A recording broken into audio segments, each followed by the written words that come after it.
So welcome to the Master Your Manuscripts, Prioritize Writing, and Plan Your Semester. This is a webinar. This is us going through information that includes reflections and calendaring options.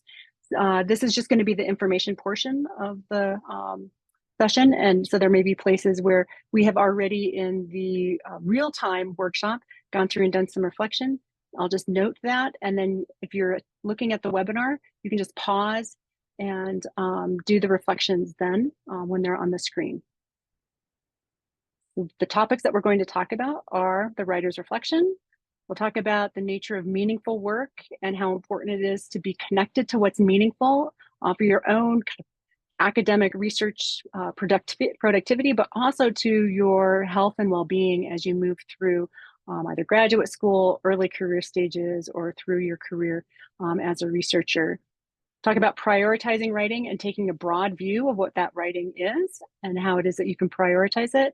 We're going to talk about weekly scheduling, monthly scheduling, talking about how you just break down projects. We're going to spend very little time, by the way. We're not going to go through Gantt charts or any details like that, but I'll just use tips and reminders. And then tracking your writing projects and connecting that to, again, the meaning, the reason why these projects are important for you along the way. And whatever it is that I share out that kind of rings true for you, or something that you want to try, or something that seems to be helpful, take that from this webinar. And anything that just, it's not really me, just go ahead and leave it. You're not expected to try out everything. This is not prescriptive. This is not a whole system. These are a series of planning and connection with your writing projects, opportunities and strategies and techniques that you can kind of put together on what works best for you. Not what works best for everyone, but what works best for you. So that writer's reflection, it includes 8 questions. The first 2 really focus then on your writing and what is of value to your field and your profession, and you moving your career forward. For example, if you find yourself spending a lot of time writing email, but you're not writing manuscripts, it suggests that there's something off in the amount of time that you're spending on your, non-priority writing, because your priority should be the manuscripts and not the email, so to speak. There's urgency with the email for sure, but you need to kind of think about how it is that you're scheduling that in and making time for both in different ways. Generating a quick list of your semester writing projects. For some of you, you'll have one primary one, and maybe that there's a lot of pressure on that one to be able to produce that single document that carries its own kind of weight. Maybe it's highly complex, and it's the first time you've done it, so that's also carries some challenges and weight for you to think about. But if you have multiple writing projects, maybe that's the thing. Maybe some of them are going to be quite easy. They would be kind of quick to generate. And yet at the same time, because you have so many of them that you're working with across time, it spreads them out. So it takes longer than you anticipate, or just good to know what it is that you've got as your writing projects for this semester. Thinking about you as a writer, these are the next 4 questions about how you imagine and come to think about your writing when you're going to go to a writing session, or how it is that you typically sit down to a writing session. Those are about your emotional kind of regulation with writing. Do you dread it? Do you get anxious? Do you love it? Do you anticipate it? Do you get excited about it? Do you kind of want to have more time but feel pressured to do other things, so you're limited? There are any number of complex emotions that happen with writing, and it can vary from project to project. So if you have multiple projects, for example, and you love some but not so much others, you're going to have, it's not just that you feel only one way about writing. You may feel about writing differently according to those projects and what your experience is with those. But then coming to prioritize writing in your schedule, really need to get a sense of like how you sit down and write and when you sit down and write. And for you to understand like the time of day that you write best. So consider that. When do you typically write, and is that a good time of day for you? If not, consider how much you could change in your schedule to be able to prioritize writing at a good time where you're kind of emotionally available and thoughtful. If you're always putting off writing, for example, to 10 o'clock at night, and you are not a night writer, that's not a good time for you to be writing. We did have some participants that like writing at night is a good time. That's when everything gets kind of quiet and you can focus. So if that's a good time of day for you, hang on to that. But how long is that typical writing session? How long do you typically need to get into the writing session? How long do you need in order to be able to make progress? Keep in mind that Labrador behind me. Sorry. Keep in mind that in terms of doing deep work and thoughtful work and generating out new content or reading literature that may be complex and that you're having to pull together in various ways to write a literature review or a discussion section, all of those things are require time and being able to build out over time, kind of sequential sessions. And you can only really concentrate for about maybe 2.5-ish hours. Neuroscientists have looked at, like at the outer limits, maybe people can do deep work for about 4 hours. But if you're scheduling writing sessions that are much longer than that, if you're going beyond like 2, 3, 4, 5, 6, the binge writing sessions, right? If you are saying, oh, I'll put that off and I think it's going to take me about 8 hours to do this and I'll do it on a Saturday. It may be that it would take you 8 hours to do it if you were spot on, super, like with it, but that's like your first 2 hours, let's say. And then after that, it's kind of diminishing returns. So you may be getting slower or may be less, kind of able to make good connections. So just think about like how long your writing sessions are and what's going to work best for you. Some people can, and we'll look at schedules that match up with timelines, but some people can get a lot done in short bursts, and then so they do lots of little short bursts. Other people need a little bit more time to get acquainted and get working on a project, even as they've been working on it the day before and the day before and before. How far apart are you scheduling those writing sessions? That duration will matter. You don't want to have so much time in between sessions that you lose track of it. And then are you finding the time that you make for writing satisfying? That's one of the key things for you to pay attention to. Does this feel good? Does this feel like it's working? And if it doesn't, start looking for strategies and things that you can do that change it up, that do start to feel good. Once things start to feel good about your timing, you're showing up, this is feeling good, you want to do those things more and more. And it also is one of the ways that you can understand who you are as a writer, right? What works for you. And then how long does it take for you to get into the flow, that kind of feeling of pleasure, engagement with your writing project? Those last two questions are about logging and planning your projects. So one is looking forward in a log, like how do you plan them out and kind of pull down the tasks and generate a list. And then the other part is like, how do you look backwards and then show what it is that you've done? So there's a kind of forward motion and then a kind of backward looking and kind of a record. And we'll talk about that in terms of like a captain's log for charting a journey, for example. But you can track many different things. You can track words, you can track pages, you can track the tasks that you're doing. Some people keep notes on their emotions and how they're feeling day to day. You could track time. There's any number of ways that you can track. And then generating that list, a kind of important thing that we don't think of when we're building out our projects in solitary ways. We think about, this is our project, this is my project. I'm working maybe with a team, but this is my portion of that project. And what you really want is you want to be able to have a list of people that have your back. And they could be any number of ways. It could be a writing group where it's interdisciplinary and you're all in different programs and they just care about who you are as a writer and helping you move your project forward because they like you and want you to do well. It could be your advisor or a mentor who is in your field and helping you move things forward.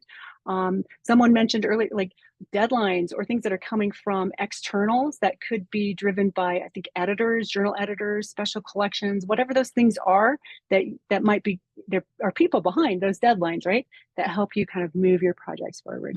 So be pretty rich and broad in thinking about like, who are these people that I can count on? If you don't have many people, we did both a grad in-person session and then a faculty session yesterday. And I will say that there were a number, and it was mostly faculty who were like, I don't have a list of people. So we actually had to work and like, who are those list of people? Once you start to get senior in your field, who are the people? And I would argue that graduate students, postdocs, and others that you work with in that area, those are the people who kind of help you move things forward. They may be the people that you're supervising, but they're still there to have your back and to move that project forward. So think about it pretty broadly. When we talk about productivity, we talk about writing, particularly research writing, which takes a long time to produce. those discourses about productivity can be a little bit problematic. If you look at this kind of graphic and it's like networked and it's productivity, it's just, there's so much going on. And I think that's how we feel oftentimes when we're plugged in and we're producing. And productivity discourses kind of rose up at the kind of end of the 20th and really into the 21st century with the rise of information technology. And for academics, that has meant that we're competing kind of with information technologies to produce knowledge. And you don't produce knowledge at the same rate that you produce information. Right? So thinking about like your productivity discourses, we're going to look at some of the models, and we're also going to look at what happens in a little bit with burnout. And if you're thinking about only about productivity. I would argue that for researchers, and this is just based on my experience, but that productivity ultimately is a byproduct. It's not the thing that you should be going for. It's the byproduct of you being able to engage with a topic, with your research, right? With your data, with your writing craft. And so the act that you're engaging and doing this kind of engagement through writing, it winds up producing the very documents that you need. And so think of it more as the kind of method or the way. It's the productivity and is just, it's kind of the end point. It's like the last bit that you produce. Think about that. Oliver Burkeman, he wrote a book called 4,000 Weeks Time Management for Mortals. This was our book club book for CSU Writes a couple years ago when it first came out. And Oliver Burkeman just has this no holds barred kind of just, let's just talk to you to straight and just let you know you've only got about 4,000 weeks if you have an average life expectancy, if you live to average life expectancy. And so 4,000 weeks, on the one hand, it seems like, oh, that could be a lot, but it's really, it actually, if you start looking at how quickly weeks start to go by, it could be really, really short. So you want to make sure that what you're doing within those 4,000 weeks is meaningful. And he talks a lot about productivity in terms of like, if you get really good at like zeroing out your inbox on your email, that's one thing that you can be good at, but it's all going to fill back up again. And if that's the only, that's perhaps not the most meaningful way for you to get a sense of contribution within your field. So you want to just be thinking about like that meaningful contribution that you're doing regularly. As if you're an early career researcher and building those skills in your field and knowledge base, that's super, super important. And that's really important for you to prioritize that work because it's meaningful. Same thing with if you're senior or later career in your field and researcher, the contributions that you do, and also in mentoring new researchers or young researchers who are building out new research that you're building off of, that is also just incredibly meaningful work. And those are the things that we need to prioritize, I think. I've talked about it as an anti-productivity book more than anything else, but it's really kind of practical and reality-based. So if you're looking at something to help you align on kind of your to-do lists with your values, it's a good little read. And if you want a copy, CSU Writes has some copies, and I'm happy to share. A couple other texts that I would recommend if you are on the other end of looking at productivity and you're like, I think I'm feeling burnt out because I think I've been way too productive over the years and maybe it's not meaningful anymore. There's just some things for you to keep in mind. Or if you just feel like you're kind of on that hamster wheel of productivity. And Rebecca Pope Rourke, both of by the way, Malick and Pope Rourke are academics. And both of them understand kind of the nature of research and how easily it is to start feeling burnt out. The burnout is not specifically, though, about productivity. And the reason why I bring it up is because we often talk about, oh, I'm feeling burnt out, or I'm so stressed, I'm feeling burnt out. But you need a certain amount of like pressure and stress. Ultimately, there's eustress, right? That's good stress. And then there's de-stress, which is not so good. And what Pope Rourke points out is that if you're starting to feel burnt out, it may be that you're not experiencing some purposeful connection with your work. So those feelings of energy depletion or exhaustion, increased mental distance from your job, feelings of negativism or cynicism related to the work that you're doing, reduce kind of professional efficacy. If you're experiencing those, it could be a form of demoralization or it could be burnout, right? But just take stock. But if you're feeling tired or if you're feeling just a little overwhelmed, those are different. So just being aware of kind of like what it is that's contributing to the quality of your work as you produce your manuscripts and your proposals and all the work that matters for your you're building your career in the field into the field itself. And then what is it that seems to be less meaningful, right? So if it's not meaningful work, if it's not purposeful, then maybe those are some of the things that you might be able to let go of. So Pope Rourke, she talks about being able to support academic well-being through these following ways. That purpose, you need to connect with a sense of meaningful work. And I would argue that this is probably not just for academics, right? That this could go across the board, but she's talking specifically to academics. Compassion for yourself and for others, being able to cope with negative self-talk. And I think that negative self-talk shows up in moments of writing really easily. It's a place where we're like, who would write that? Why would I do that? You start to question yourself. It also happens a lot in departments. And I think about like conversations that I would have in graduate school where people, like, I called it the drudgery talk of writing. Like, what are you doing this weekend? Oh, I've got to finish up that chapter of my district, right? Like, there was this kind of drudgery that was connected to the writing practice and process. And it doesn't have to be that way. The work that I did, I found valuable and wonderful. And so I was trying to, always kind of pay attention to like, how are we talking about the work that we're doing? So pay attention to that in your own kind of relationship with others and talking about writing in particular. Connection. By the way, shame and feeling a sense of shame about perhaps who you are in relation to the work that you're doing. If you're not writing often or you're not feel like you're writing enough, just pay attention to that too, because writing is a place where that can crop up, I think. And you want to make sure then you have a sense of support to be able to kind of counter that so that you can get some feedback of like, hey, you're doing a good job. This is working well, right? And then balance of setting boundaries, cultivating kind of non-academic pursuits, and not identifying yourself as part of that job or the job with who you are. And that setting boundaries, we're going to talk about that in relation to using calendars. I think we often feel like if we set up the perfect calendar, then we will just everything will fall together, right, for the rest of the semester. Perfect schedule, not sure that it happens that way, but I do know that if you're not putting together a schedule, if you're not calendaring, it's quite likely that a lot of the things that are purposeful for you, that you want to be able to accomplish and that you want to create some kind of balance or boundaries around, those won't happen without calendaring or without having a good schedule to be able to help you prioritize what's most important. All right, so prioritizing writing, let's talk about that. Robert Boyce, Professors as Writers, if you've attended CSU Writes in the past, you will know that we talk a lot about Robert Boyce's work. He's got 20 plus years of data on research writers, faculty writers. Many of them were stalled writers. He was interested in those who were stuck, who were procrastinators, who were binge writers. I've shared a little bit about that in a couple of the earlier workshops on habit formation and on deep work in writing. And I'll return to a couple of those slides too here. Just it's really helpful for us to think about his work and what it is that he understood as being kind of the keys to being an active researcher, a productive writer. And the three keys boil down to simply that you need to keep a log. You have to know kind of where you're going and where you've been. You have to have some sort of schedule that helps you take something as abstract as time.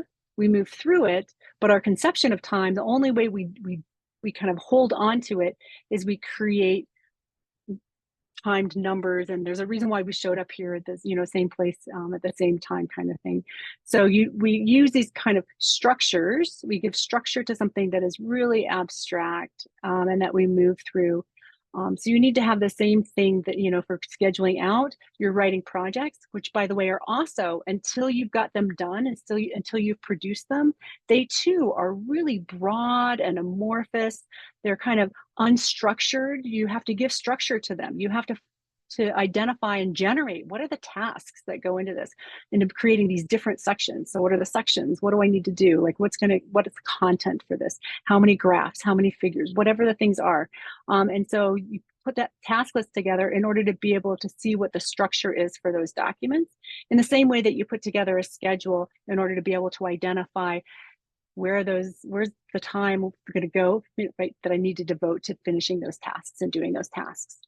and then being held accountable to someone else. This is the kind of surprising in some ways, I think, for a lot of academic writers element, but it was the key to Robert Boyce's research, that most people, when they think about sitting down and writing, think about it in terms of solitary work, because the nature of academic work in particular is hard, right? It requires that we be thoughtful and think deeply. And because of that, it requires a lot of solitary time. And it's easy then to start to feel isolated, disconnected.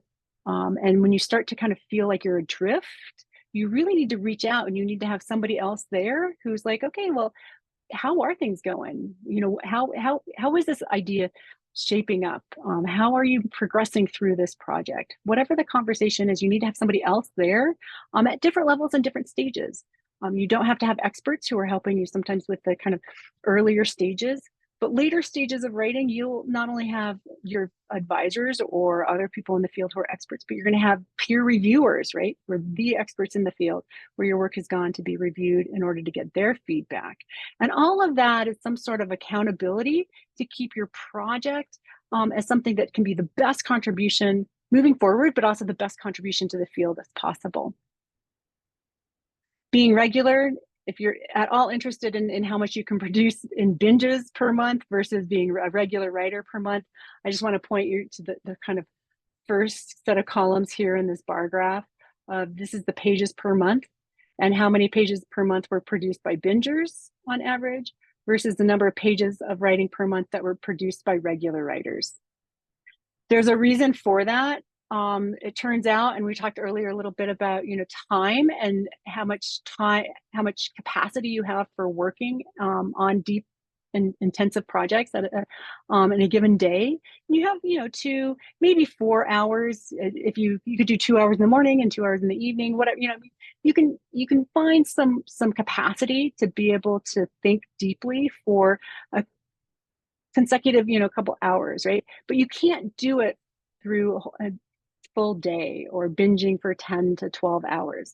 And so what happens is that the capacity and what you produce in your average binge is not much more than somebody who's regular. So if you're a binge writer, you're actually not producing that much more in those time slots. So this from his article on which is more productive, binge writing in patterns or in regular writing sessions. And he says, bingers commonly produce no more pages per binge than did regular writers working in sessions a third as long. Bingers usually waited a week or more before resuming their writing. Also, bingers reported far more time wasted in warming up, having to get reacquainted. So we'll talk about that when we talk about logging. Warming up and in getting reacquainted themselves to the writing project than did writers who worked almost daily. All right. And there's also, if we think about like the sense of how you feel about your writing, going back to that the first few questions on that writing or the middle questions on the writing reflection, how do you feel about your writing? That will determine how often perhaps you're showing up. So you want to make sure that you're keeping kind of a good mental space and being kind of realistic about your project and also aware about how you're feeling about that project and the reality of where it is. We talked a little bit in prior sessions about planning on containing projects and being able to focus your attention. I'm pulling this from Charlie Gilkey's Start Finishing.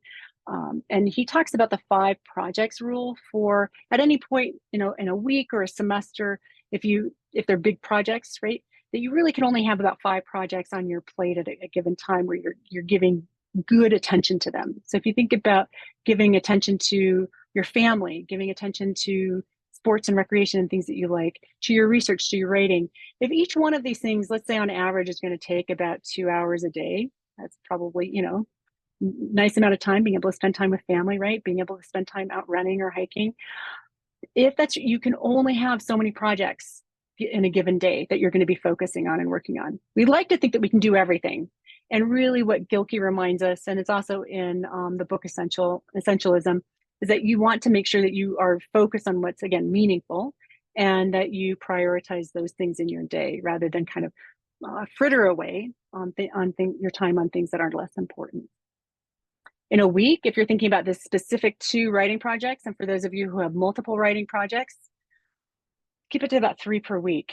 You could try to do more, but I've experimented with this for a few years. And while I may occasionally put 5, 6 plus writing projects on my calendar in a week, I'm not working on all of those. And I'm certainly not working on all of them at the same rate. And so I'm basically giving little bursts of energy to keep things moving forward. Sometimes maybe you need to do that, but I would bet for the most part, it would be more satisfying and necessary to move one project forward consistently and then focus a little bit of your time on others. We will look at scheduling techniques for that, by the way. And then when you start a session, just make sure you know what your focus is and that you're focusing on one project at a time. That multitasking, you don't want to do that. You just focus on that one project. What are the tasks that you've set aside? And a writing session can be really broad. You can think about it in terms of coding, and what coding do you need to do in order to be able to do some sort of data analysis, or whatever it is that you're doing that moves that forward. You can think about it as long as it's kind of geared towards your manuscript or geared towards your proposal that you're going to ultimately be putting out. Think about it in terms of deep work. You can focus on reading anything that contributes to your writing in that session. Clarifying, logging, and tracking over time. These are some of the keys. What you want is to have a repetition of sessions. You want to have some regularity in when you're showing up. You want to make sure that you have enough duration. The time that you're showing up, the amount of time you're showing up is good for that project. Also good for you. Want to pay attention to your energy levels, which we've mentioned. The awareness to due dates, again, that's a little bit of pressure, but it also keeps you producing in a way that can be supportive, unless you look at due dates as something that you don't need to pay attention to until you're like right up against them, and then it can feel like slamming against the brick wall, right? But you just want to have that awareness, like what is it that's going on there? And then thinking of your project sections and contents and what it is that you need to be putting together in that session, just knowing that what it is that you're working on in this week, on this day, and estimating time for each section if you can. That's really, really helpful for you to know. I think it's going to take me an hour to put together the data for this graph. I think it's going to take me another hour to do the graph, I think, or it's some sort of illustration. And so estimate the time for those sections. It can help you be more realistic. And just a reminder, there's no right way to schedule or prioritize your writing. It's the one that works best for you. We'll try out some things and see. But ultimately, there are going to be some characteristics to all of these different scheduling methods. You can schedule out for your whole semester. So I popped into the chat for those of you who are in the meeting a calendar that will take you through September through December. And then for you to get a sense of like, how much time do you really have for writing, and where is it that you can put it together and show up for your writing during the semester. Some of you will have a lot of time available for writing, and some of you will have a very limited amount of time for writing. And so either way, you want to be able to kind of be aware of what your semester looks like. Those weekly registers, super helpful for being able to build out kind of sprints, or if you're thinking about your SMART goals, like how much are you going to accomplish in this week? It's too much to think about a full semester all at once sometimes. So you kind of do your best at kind of generally getting the lay of the land. And then where you get much more specific is in your weekly register and what are the specific tasks that you're working on this week. Maybe you have 5 things that you know are going to be going into this article that you want to be working on for this week. It's still perhaps like one section, but you know that you need to put together a graph. You need to be able to describe some of the data that's in that. You need to be able to flesh it out and connect it to other people's work. So those are the kinds of things that I'm talking about with your weekly registers. And each one of those might take your hour-long or 2-hour-long writing session. And then you want to have those daily registers, those things that allow for you to track and kind of know what you've done every day that you show up. You don't have to show up every day for your writing. That's not what I'm saying. Some people find it really productive to do 2-hour sessions 3 or 4 days a week. Some people find it really helpful to write for at least half an hour, maybe an hour, up to an hour and a half, 4, 5, 6, 7 days a week. So whatever that your schedule is going to work best for you, you just want to make sure that you're always keeping your project in sight so that you can move it forward. If you're thinking about then like where the rest of your life is, The Now Habit by Neil Fiore, I think he does a really great job of talking about why it is that we procrastinate, first of all, and how it's rooted in this kind of fear that our work, our project that we spend so much time thinking about, that we know is so valuable to moving our career forward, that once we start thinking about that and start working on it, it'll take over the rest of our work. And so he says, what you can do is unschedule your calendar. And so this is his method, and we've been using it in CSU Writes forever. We used it in CSU Writes before I knew about Neil Fiore, by the way. We were using kind of a strategy of like how to identify the time, and it just turns out that it works perfectly with his schedule. So what you do is you put into and kind of take away the time, put into your calendar, the weekly calendar, all the time that's committed. So it would be things like sleep or meetings or picking kids up after school or soccer on Saturdays, whatever the things are that you do that contribute to your life that are committed time. It could be doctor's appointments, right? Those are things that you can't just like do whenever you want to. There are specific dedicated times for those things, and those need to go into your calendar because they're not movable. Right? Or if, for example, binge writers often think about like, oh yeah, I'll just pull an all-nighter. But then think about what happens to your sleep, right? So I would recommend keeping sleep as part of your committed time. Recreational activities. They may not be the same thing as committed time. It might not be like a doctor's appointment that requires a certain kind of space on your calendar, but it could be something that is a little bit more flexible and still gives you pleasure and something that you want to be doing regularly. So make sure you include those. And then after that, you get to see, when is my project time? Where does that show up? Again, Fiore reminds us that one of the reasons why we procrastinate is that we fear that once we start working, there will be no time for play, that work will deprive us of play and the enjoyment of life. So he says, what we need is kind of guilt-free play. So you build in all your guilt-free time. Guilt-free play offers you a way around this problem by insisting that you plan recreation in your weekly schedule. Making play a priority in your life is part of learning to overcome procrastination.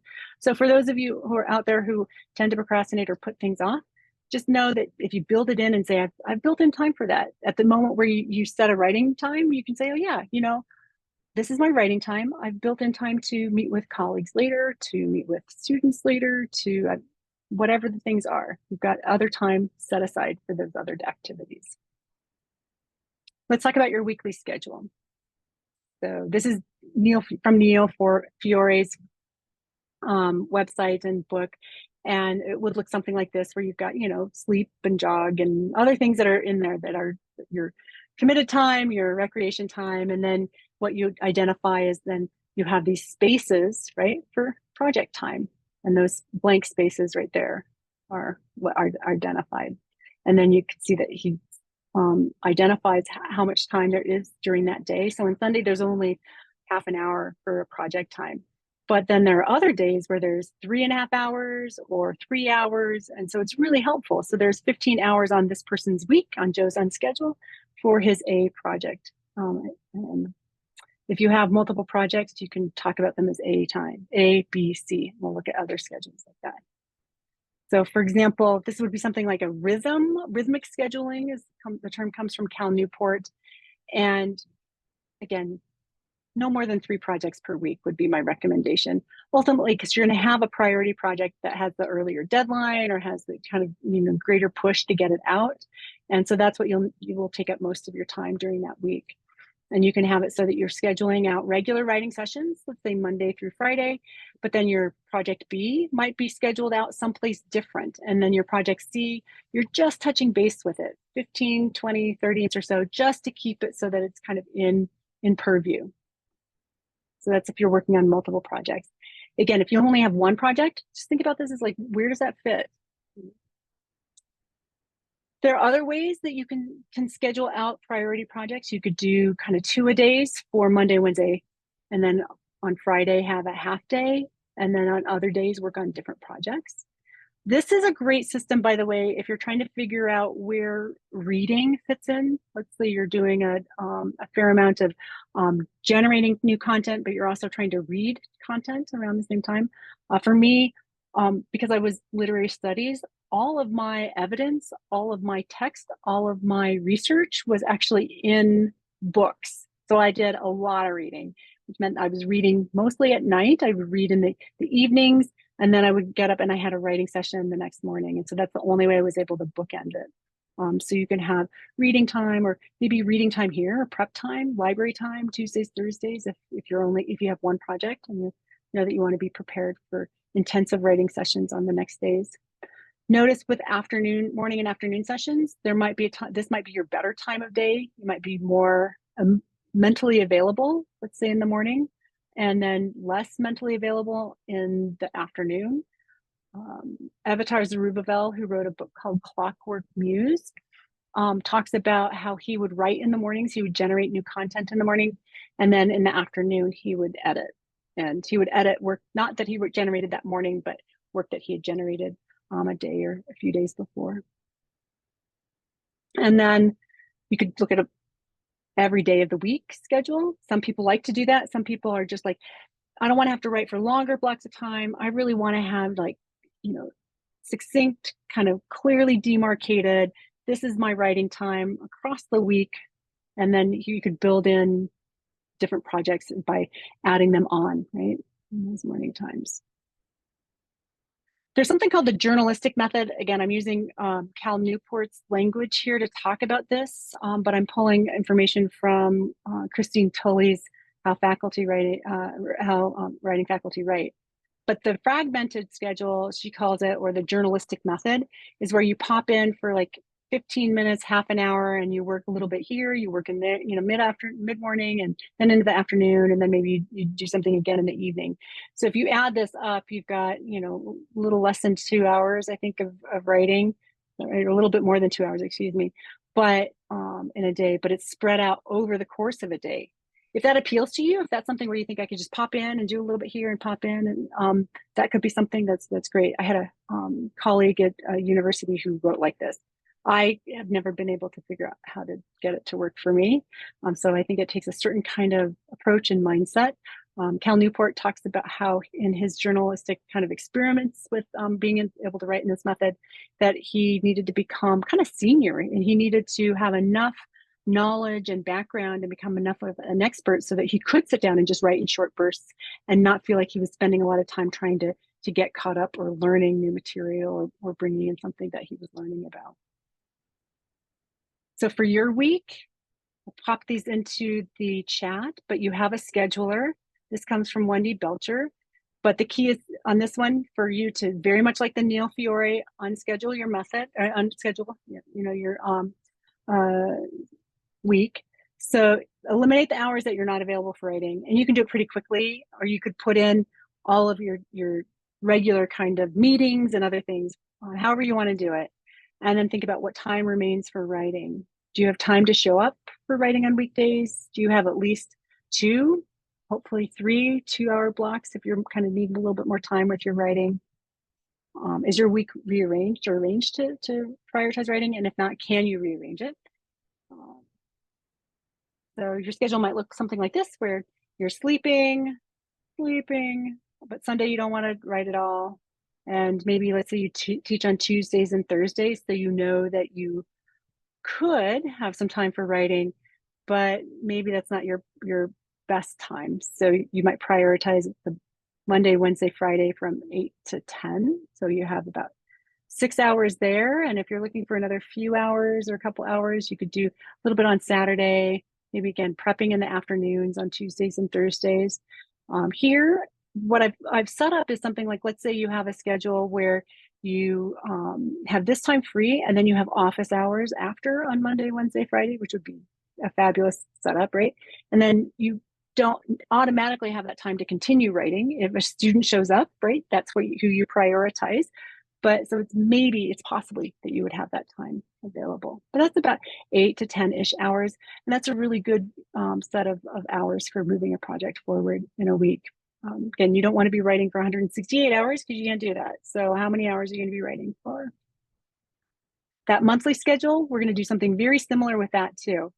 I should have put in our fall semester, but so we're going to use the spring semester dates, but just add in due dates and then your deadlines, pay attention to overlapping projects. And then just like we did with the weekly scheduler, cross out those days that you know that you can't write. It could be that you don't write on on Saturdays or Sundays. It could be that you are going to be traveling for a conference, their personal days, whatever those things are. Cross those days off, because it allows for you to see what's really available in your semester. So you can take a look at this next one, which actually comes from even earlier in September 2020. But you can see that if we do that weekly scheduler and we map it onto a monthly set of calendars, that what you've got is clearly you've got Mondays available, Wednesdays available, Fridays available, and maybe some Saturdays if you need to use them. And then you have, if you look at how many days you have per month, significantly shorter than what you might think. We do this at the beginning of the writing retreats in the summer, for example. And it always shocks me how June, I think I had 5 days in June this past semester or this summer that I could write. Once I did this, it made those days really, really precious. All right, let's talk about tracking and how it is that you track your projects. Again, if time is abstract, so too is our project in our mind, right? Like it's not something that is tangible. It's not out there yet. It's still in process. And so we need to have ways to kind of take what is unstructured and make it structured. A captain's log is really a great way to do it. You can even think about this is my captain's log for all of my writing projects if you want. But it's a record of those important events, the management, operation, and navigation of a ship. So if you think about it, the metaphor here for ship, but that could be your project that you're moving forward, that you're captaining. Then what is it are the important events? What are the important things that you need to have note of in order to be able to understand where you are in relation to the generation, the kind of going from idea to draft to kind of finalized copies to submitted, published, and or at least funded, perhaps proposals. So whatever it is that you're working on, what do you need to track? Some people in their writer's logs, and I talked about this a little bit earlier, words, time of day, amount of time that you spend, sections, how you're feeling about your project, how you're thinking about your project, and then maybe your habits too. There's not just one way to log it. This comes from Patricia Goodson's Becoming an Academic Writer. She's awesome. And this is something that she shares in her book. So she just took something that she was working on and she includes what she accomplished, how much time she spent on it, the start and stop time, and what it is that her goal was. And this way she has a good sense of what it is that she's writing at any point in time. Paul Sylvia, he likes to track, his goals. So he's got the date, he's got his goals, whether he met his goals, so he's goal tracking, the project that he's working on, and then he does word count. So he likes to keep track of like where he is in generating those texts. I've tried this. It makes me a little nervous just because at some point you're editing and you always wind up with less than what it is that you generated. Well, not always, but it can be a little disheartening when you wind up in negative numbers for a writing session and you put a lot of work in, right? So for me, portions of this are definitely part of what I do, but I just don't do the word count. Margarita Huerta, I attended her session at Textbook Academic Authors Association, and she was fabulous. And she's also a student, and she is connected to Patricia Goodson. And she shared, her writing log. And her writing log includes things like where she's writing, what she worked on, what next steps she needs to take. Sorry, I needed to plug in. The cumulative time and how much time she spent working on it. And what that looks like for her is she can track over the month how many minutes she's been working on different projects.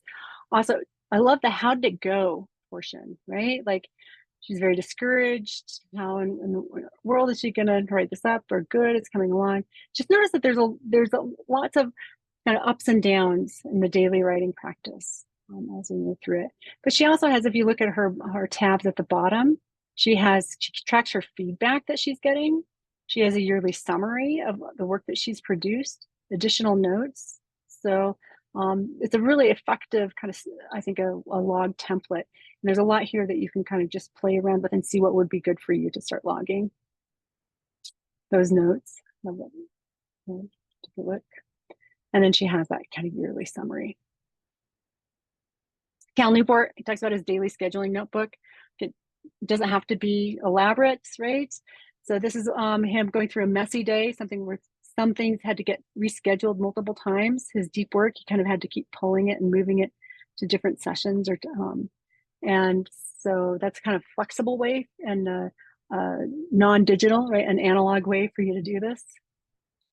So when you're thinking about charting your course, it's really, where are you with this project and where are you going with this project? And that's just kind of what you need to track with those logs. Again, the log is going to be one of the big things that moves you from being able to see a project as kind of overwhelming to being able to see it as something that's doable, to then being able to do it much more quickly. Boyce, his research suggests that writing logs will make you, I think it's like at least 4 times more productive than if you're not using the logs.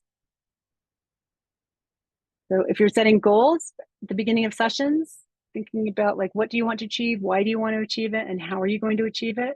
We talk about intention setting every single writing retreats. We use those. We use a version of that in Show Up and Write. Like, you just kind of get your head in the space and like, what are you working on today? And what are your goals? And giving a shout out at the end, like, how did you do? Did you achieve it? You can use an intention template. I will, at what time and in what location. Again, thinking about where we were with the reflection, we're thinking about time, we're thinking about where we're doing this. And it can be pretty specific, right? I'll write on a broader impact section on my proposal for this amount of time for 2 Pomodoros, which would be 50-ish minutes at 4 p.m. in the library study room, right? Really specific. I know when I'm going to be doing this. All right, I'm going to open it up for some conversations for those who are here in the webinar space. But if you're watching online, just feel free to reach out if you have any questions about this or want some of the materials. And I'm going to stop recording and stop sharing, and then we can have a little bit of conversation.